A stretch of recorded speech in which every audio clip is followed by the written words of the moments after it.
What's up, YouTube?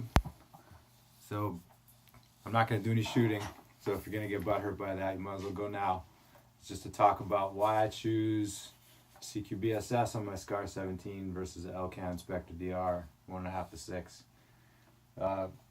Making this video because I just got out of the woods a day or two ago, finished whitetail hunting, and I shot a buck with this thing. And I was thinking about the Elcan out there in the bush because I've got one on my SCAR 16. I got the 1 to 4X on here, and it's just phenomenal on here. Love it, love it, love it.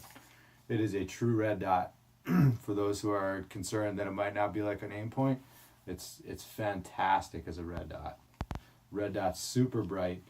Battery life so far, I think I got this thing in September, and I've had it on in the middle setting for the red dot, which is plenty bright with this TLR1 HL lit up. I can still see the red dot over the top of that light, like shining against a white light or a white wall. So the red dot's pretty bright, and that's mid setting. And it's been on since September, and it still hasn't lost any brightness. So I'm optimistic about how the battery life's going to be on this thing. And the size of the tube on it gathers a ton of light. Looking outside in the dark, you can see considerably farther with this because of how clear the glass is and how big the tube is on it. It's fantastic for nighttime viewing and true red dot. So based on that, I was really thinking about it for my SCAR now, for my SCAR 17 now, because it's so awesome on this one. But as I was out in the woods, I was thinking about it more and more. Right, I hunt whitetail in a spot where the woods are kind of dense, thick spot, which is good, right, for bucks. But not great for a magnified optic sometimes, because if you start, say you got a 3 to 9 on your rifle, it's a lot more challenging sometimes in thicker stuff or short shots to see what you need to see, right? Maybe you're too close for 3x, and if that's your lowest magnification, then you're kind of screwed. Well, same kind of goes for the Elcan in that regard, where you only have 2 options, and that's the problem: 1 to 5x or 6x. So 6x is too much for where I was hunting, for identification and lower light type stuff, right? I've got one shooting lane that's far enough to magnify, but 6x might be too much, and 1.5 might have been a little less than I want. So ideal scenario for me with this gun, because of my purpose, I use this to hunt animals, right? Some people go out and run around with this in Afghanistan, but most of us don't, right? So my purpose, this variable power optic is the ideal solution on this gun.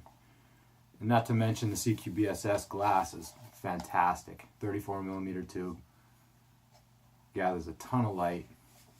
It really does make this gun well.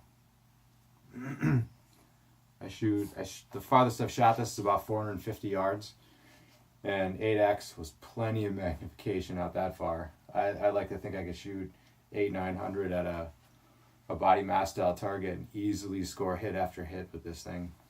Got a good trigger in it too. I put the Geissele trigger, of course. But yeah, ended up getting a KDG MREX on this too. Had the Midwest Industries rail on it, but this KDG rail is so sweet, man. I had to get it because it feels awkward with the Midwest rail for me, for how I like to hold it. This just works really well. Plus I like the idea of having the light at 12 o'clock on top of the rail like this. And this is a TLR2 HL. It's got the laser on top. And you can see that aperture, the laser aperture, when you look through the scope in the bottom of your sight picture, just on the bottom. You can barely see it. But as soon as you magnify up to like 3x or 4x, it disappears from view. So I was concerned it might be in the way, but I think the primary weapon system rail has a lowered forward Picatinny section, and so does this KDG, and it's a fantastic solution for me. I just don't like stuff hanging off the side of my gun. It makes it more challenging to case it and all that kind of stuff. So yeah, it's a cool solution. But yeah, so that's why I choose the CQBSS over the Elcan, because of the variable magnification on it. The only reason I would upgrade this scope would be if the same scope had a actual red dot function in it. So this thing's got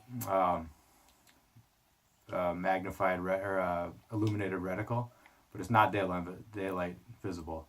It's great for low light, like if you're in the brush and stuff like that, and you could lose your crosshairs because sticks and trees and like getting a little darker.